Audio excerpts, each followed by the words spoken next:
Chelsea was one of the teams that we are jeopardizing the deal of Mukalo Modric to a side known as Arsenal. But it's good news to Arsenal fans all over the world that Chelsea have backed out of this deal and it is now back to a solo race, and I think this benefits Arsenal in very many ways, as we are going to come out and really see how they are really exploring this deal to see to it that they make it hard for Arsenal and not get this player. You get?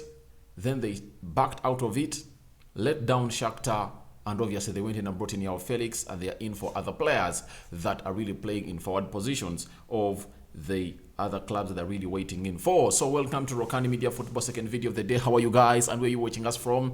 Rokani David is my name, and I'm here to let you know that thank you guys for subscribing to this channel. And as we speak now, we are left with 120 subscribers to hit 10,000 subscribers. And I know, guys, by tomorrow we must have hit that milestone of 10,000 subscribers. So guys, I love you guys. Thank you for really focusing so much on subscribing to this channel.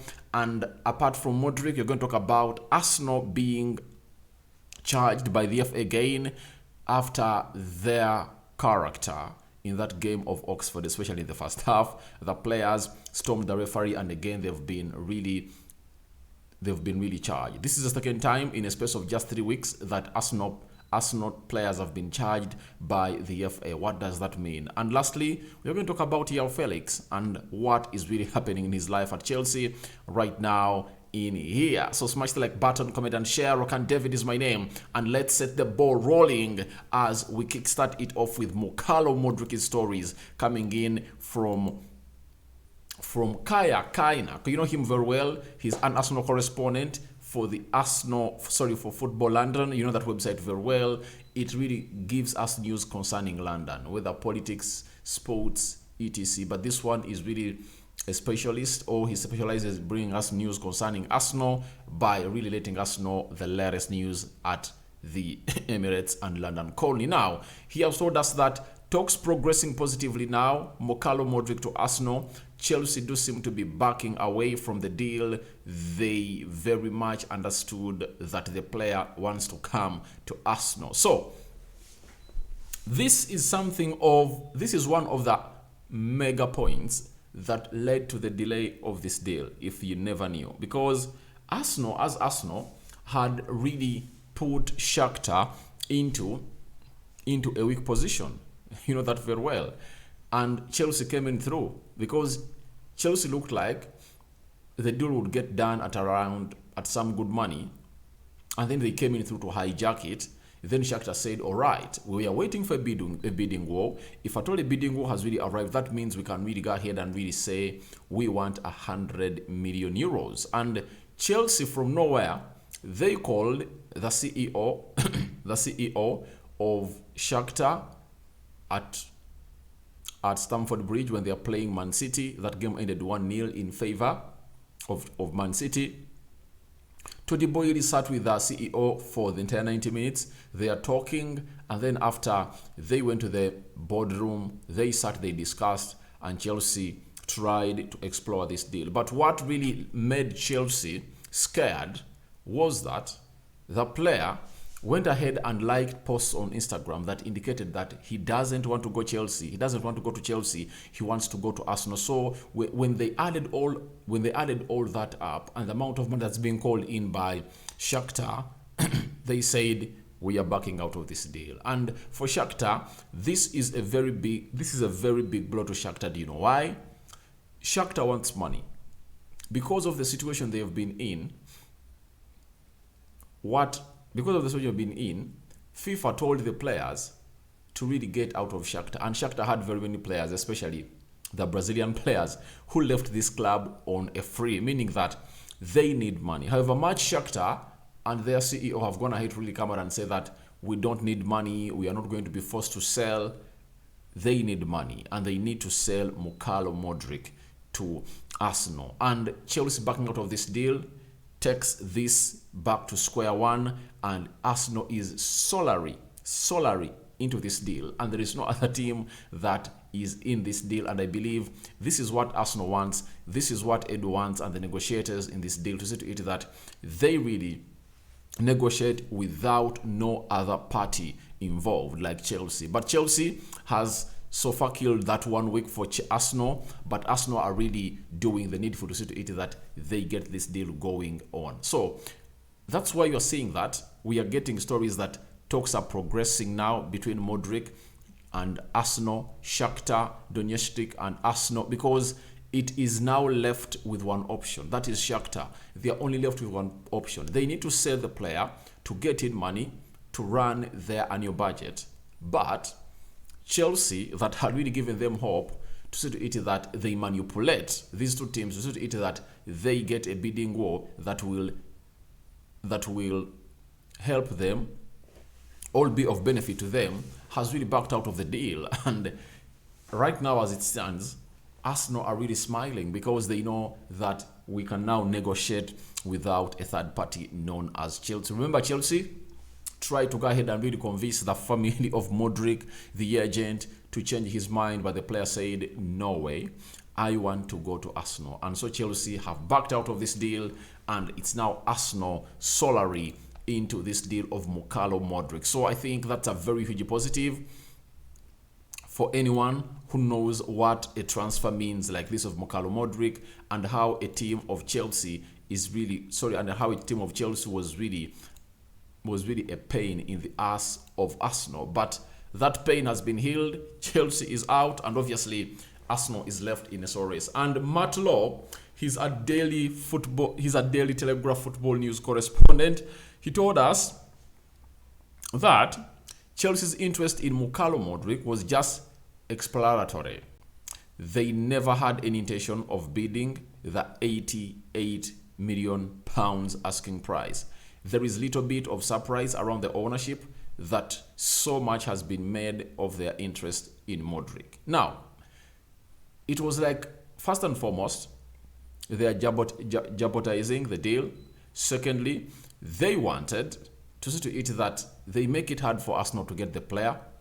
Thirdly, they were exploring this deal or testing the waters to see whether they can really hijack this deal at a price that Shakhtar would really go ahead and really accept. Remember, Chelsea had been turned down by Benfica for their bid of a player called Enzo Fernandez. They had agreed personal terms with Enzo Fernandez, and Enzo Fernandez was willing to go on and really leave Benfica. He told his bosses that I want to go to Chelsea, but Chelsea went ahead to shame him by coming out with only 85 million euros. Yet the amount of money that was wanted by the club was 130, meaning that there was a space of close to 45 million euros, and Benfica told them, you can't get this player unless you trigger that buyout clause of January. That is a player known as Enzo Fernandez. Now, after having that money back, they said, can we try out and really give it to Shakhtar? Shakhtar said, no. We thought we came here to see to it that you guys are going to give us 100 million euros, but 85 million euros, we aren't taking that money. We aren't taking that money. We need better from you. And secondly, Chelsea looked at it and said, why should we push in for a player who doesn't like to come and play for us? So the player has played a very big role. It's like that Rafinha situation way back in the summer when Arsenal made a bid, Leeds accepted it, Chelsea came in through, Leeds accepted it, but the player said, I'm going to Barcelona. And Barcelona was the last team to make a bid, and they made a bid 3 times. And the first 2 bids were rejected until they made the realistic evaluation of Rafinha for Leeds and bidding to the level of Arsenal and Chelsea. So I think Chelsea wanted to do that, but the player never wanted to go out to Chelsea. And I believe Modric has made the right choice for himself, because Chelsea looks like they are really staggering. Their project is one that you can't trust your future with. And we look at Modric being referred to as one of the wonder kids, as Ukrainian Neymar. Desabi, his former coach, told us that he could even win a Ballon d'Or in future. And I believe Ballon d'Ors in future are going to be so much best from players who play in the Premier League, because the Premier League is taking the world on storm. So Chelsea have backed out of the Mudryk deal, and Arsenal have scared them out of this deal. So Modric looks like is going to get his well-desired move to Arsenal, because one of the teams that had gone ahead to do the needful and really stop this deal to happen and really exploit it have really backed out. Then Jacobs Ben has told us that very positive talks took place between Arsenal and Shakhtar on Monday. As reported, sources close to Modric say he will be very disappointed if a transfer doesn't happen in January. Chelsea have not placed any bid following their own meeting with Shakhtar. So the player will be disappointed. You get? The player will be disappointed if he doesn't join Arsenal. And obviously he's hating Chelsea for coming in through and really trying to stop this deal and try to hike the price. Yet Arsenal had made a second bid, and that bid, at least it was not even given time, because Chelsea came in through and called for negotiations and approaching Shakhtar. But if at all Chelsea had not approached Shakhtar, you never know. Shakhtar would have really gone ahead to accept that proposal of Arsenal that was equivalent to 55 million euros up front and 20 million euros of add-ons. So that was really not allowed by Shakhtar. It was rejected because of the call they got from Chelsea that we are also interested in signing the player. So let's wait and see whether Arsenal are really going to make a third bid very soon, but I believe it's on the way, and I think by the end of this week we are going to see Arsenal bidding for a team, for a player called Modric. Now Arsenal players looks like frustration runs through their veins a lot.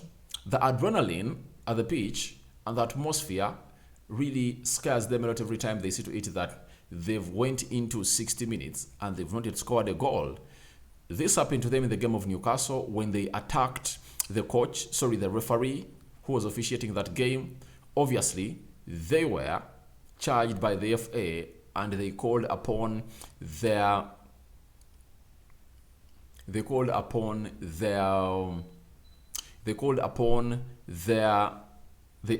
them to hand in their reason as to why they believe they shouldn't be charged. So Arsenal handed it in, and they are waiting for the verdict from that game, because if at all you're fined, the players won't be fined that they are going to miss out on games, but Arsenal is going to be made to pay fine of like £100,000 or £50,000. Now again, as Arsenal took long to get or break the dreadlock in the game of Oxford in the FA Cup third round, they really attacked the referee and they really went to him because there was a penalty appeal that they thought that it was going to happen and be given, I think, in their favor, but it wasn't given. And now we've been told by the FA that Arsenal have been charged by the FA for a second consecutive match after they failed to ensure its players conducted themselves in an orderly fashion during the 34th minute after a penalty appeal against Oxford. So Arsenal has been charged again. And,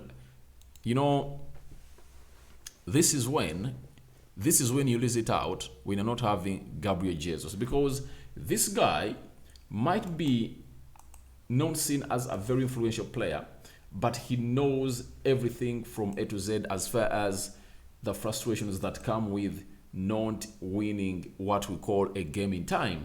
But if at all you're having a player like him, obviously you know that, we are going to score anytime, because self-belief is always in high gear. That is what you should be focusing on. But in his departure, Arsenal are really looking frustrated. Every time they take long to score, they are frustrated and they go ahead and really attack the referee, something that doesn't look quite good to a side known as the referee. So they've been charged again. We are waiting to see what Arsenal is going to say about this, but I believe they should behave more and really have mature minds on the field of play, because this is happening so much. You see, teams are just charged like twice a season, but Arsenal, in a space of just 2-3 weeks, ever since the league resumed after the World Cup break, they've been charged twice.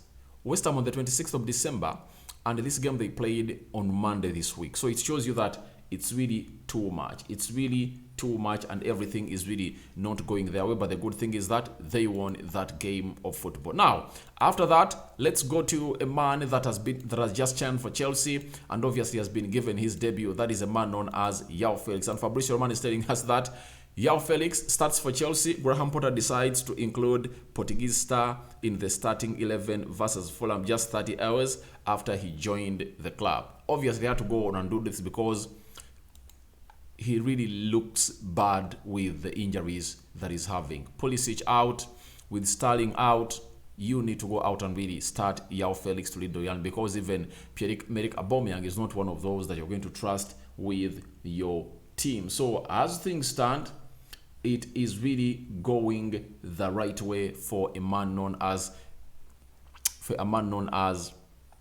Graham Potter, and I back him a lot, because if you bring a player on such a hefty price, although it's a loan, you need to start him. The reason as to why this player has left Atletico Madrid is that he hates playing into a pragmatic system. He's coming into a system of Chelsea that is really favoring his talent, and if at all it really does, you have to start him because you told your bosses you need him, and the statement you issue out to your boss is simple: I start him in this game. That's why I signed him. That's why I brought him in. So a debut for Joao Felix has been really reached at, and he's starting for a club known as Chelsea as they took on a side known as Fulham. And in the lineup of Chelsea, we are having the following players. We're having Kepa, Chalobah, Thiago Silva, Koulibaly, Azpilicueta, Zakaria, Kovacic, Hull, Mount, Kai Havertz, and Joao Felix. That is the starting 11 of a team called Chelsea, meaning that they're having 3